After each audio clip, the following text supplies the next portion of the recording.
Hey YouTube, welcome to Along for the Ride. The weather's pretty decent right now. The truck just got a wash. I got my OM4 on the tripod, trying out this mic, and we're gonna do a rock around of my new ride.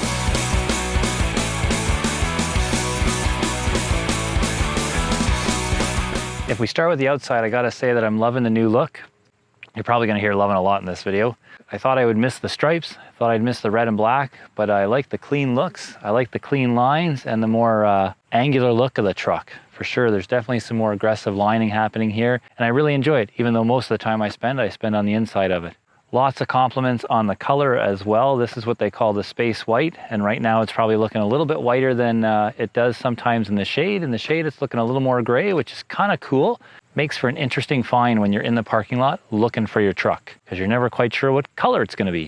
At the front of the vehicle, these new LED headlights are pretty awesome. They didn't do LEDs in the signal lights though. Kind of interesting. Not only are they LED, but these fog lights will flip on when you're turning to light up the direction that you are turning.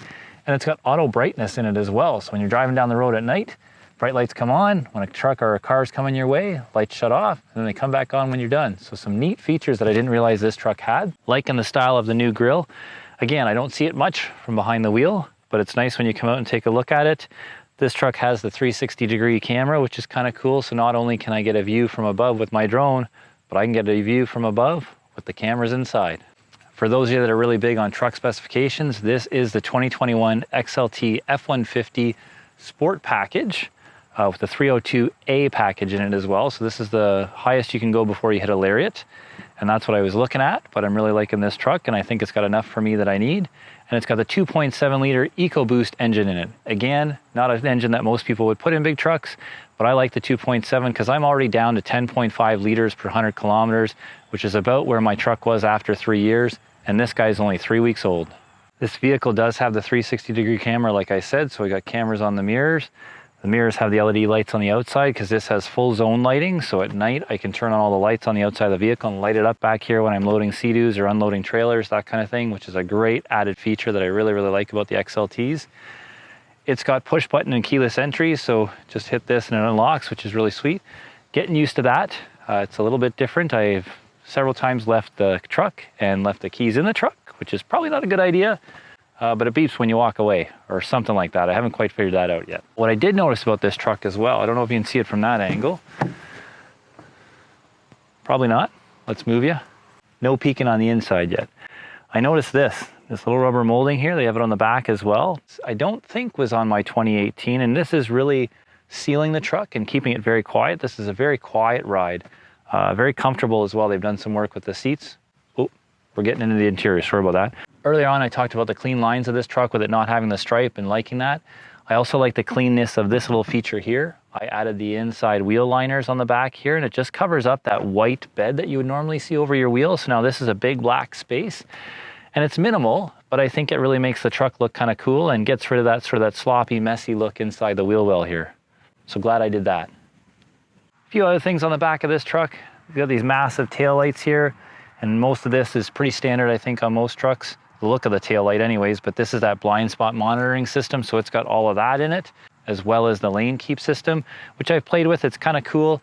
It doesn't force you back into the lane, but it certainly vibrates that steering wheel when you get out of the lane. Left my little added red touch here. Not a lot of red on this truck, but certainly left the tailgate little cover there that I made and 3D printed. Another really nice feature, in the 2018 I added that tailgate dampening system. So when you open it up, this one's got that as well as an electronic release. Pretty sweet. And I know this might be picky, but I can really see the advantages of having a power lift up tailgate as well. So that might be something we do with the Lightning. So we've got the little clamp things in the tailgate here. Haven't used them yet. Trying to keep the tailgate nice and new, as well as tie downs on the side here, which again, I haven't used to tie down lumber yet because we haven't quite put this tailgate to work. Really wish I would have done something on the inside here. I don't really like the Line-X system. It's really rough on the knees and really rough on everything. So I didn't want to do that. I really love the mat, and all my 2018 features fit in this truck, which is great. So I got my toolbox in there as well. But I want to look at covering this tailgate with something and not that corrugated plastic thing. It's kind of, I don't really like those, but everything else I'm pretty happy with. This truck also has a full 110 outlet on the inside. Haven't tried that yet either. I'm assuming that the truck has to be running in order to use it, which isn't really effective. I guess if you're stuck and you don't have power, that makes sense. But when you're parked with something that has power nearby, there's no sense plugging into the truck and running the truck. So the back end's looking really good. Really like it. Again, camera, LED, really nice and bright. There is one thing back here that I'm a little disappointed that Ford got rid of. And I actually talked to my sales rep and he didn't know it was an issue. So back here we got 2 plugs for trailer hookup. 1 7-point plug hitch. 2, not sure what that is. They've gotten rid of the 4-pin plug. Now they provide a nice little adapter, which is great, but I think lots of people probably tow trailers with a 4-pin plug in it, so I'm not sure why they got rid of that piece. Just not something I'm really happy with, because now I have to deal with an adapter every time I hook up my trailers. So we're on the inside of the truck now, and rookie YouTube mistake, I did not charge my phone last night, and that's what I'm filming with. So I got it plugged into a charger, got the mic going, so hopefully it's all working well. We'll kind of see how it goes for the rest of this, but I do have some footage from another day that I filmed that we might have to switch over to and use it. First and foremost, the greatest feature of this interior of this truck is this right here, and this monstrous power panel moonroof. Fantastic. How much glass can you possibly want? That's it sliding open. Boom. And it goes even further. So right to the back seat. And I really missed this in the Explorer. Thought it would be a great thing to add to this truck. So I did, and you know what? I'm loving it. I love it when the weather is cool, because then you can open it up and use it. But I also love it when the weather is hot, and have learned that to protect my head, I just need to put a hat on, and I'm all good. So that's that, and we'll leave it open while we do this filming. The second most awesome feature of this truck is this. Boom. That 12-inch LCD screen is phenomenal. And if you know me, you know I like real estate, and I love a big screen. And not that I'm doing work inside my truck on this 12-inch screen, but I am getting older, and the eyes are getting worse, so having a big screen with big things on it is much easier. I love that you can just simply swipe, and it flips over to the other screen. Lots of features in here. Apple CarPlay is wireless on this device. I am plugged in and charging. Not sure why it's not charging, so we'll see how we do here with this interior tour. Down here we got all our knobs, which I still love because I prefer this over the touch. One thing that I'm not really looking forward to with the Lightning, they do have a knob still for volume, but all the other stuff I prefer to just change temperature, change fan without having to get into a menu to do that. This truck has the built-in trailer brake assist, as well as 2-wheel and 4-wheel drive. This is the drive modes here now on the dial, which is kind of neat, kind of interesting, and I'm using them for sure. I like the eco mode. Flip over some drive screens here. Or drive haul. I love how it changes color. Just rot red sport mode. Interesting feature about tow haul is when you hook up a trailer, the vehicle is hooked up when you plug the lighting in and stuff, but it doesn't automatically switch to tow haul mode, which I find kind of interesting. You don't have to use it for all the trailers, but regardless, I think it is a computer, so it should be able to pick that up. Getting used to this screen, it's got lots of information. I'm really thrilled about the kilometers to empty thing. It's like watching the gas disappear. And I know I've got a gas gauge up here that shows me that as well, but it's just funny with the numbers. Maybe it's because I'm a number guy that it does that. But let's switch back over to the zone mode. So if I hit this button, boom, all the lights on the outside come on. Also camera modes. There we are. Drone shot, vehicle, hit this button and we can pick and choose what we want. So we can have a full screen front, we can have a widescreen front, and we can have even the bed shot, which is kind of neat. Doesn't give you much info when there's a tonneau cover on it, but it's there. So pretty cool. And actually, I didn't realize this, but you can zoom in on this and it will show you that area, which is kind of neat. I found that out the other day. Still got to play, still got to learn, but some really cool features. And it's just nice and big. Let's talk steering wheel. So when I first got in the truck and went for a test drive, I was a little disappointed to find out that they had moved a bunch of the buttons. Now volume's over here, was over here. Cruise is kind of off of here.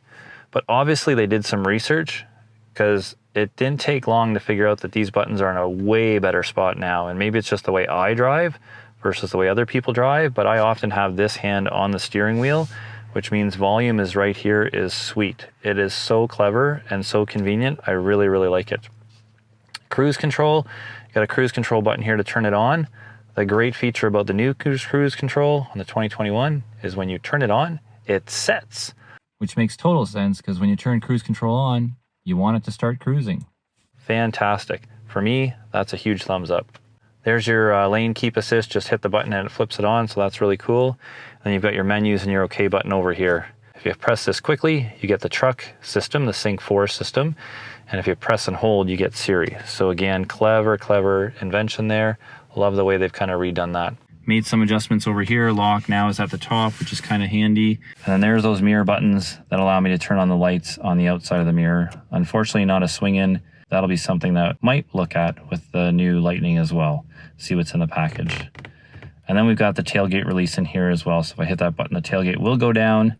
It'd be nice to be able to hit it and pop it back up. Because there's been a bunch of times already where I've driven away and the tailgate is down.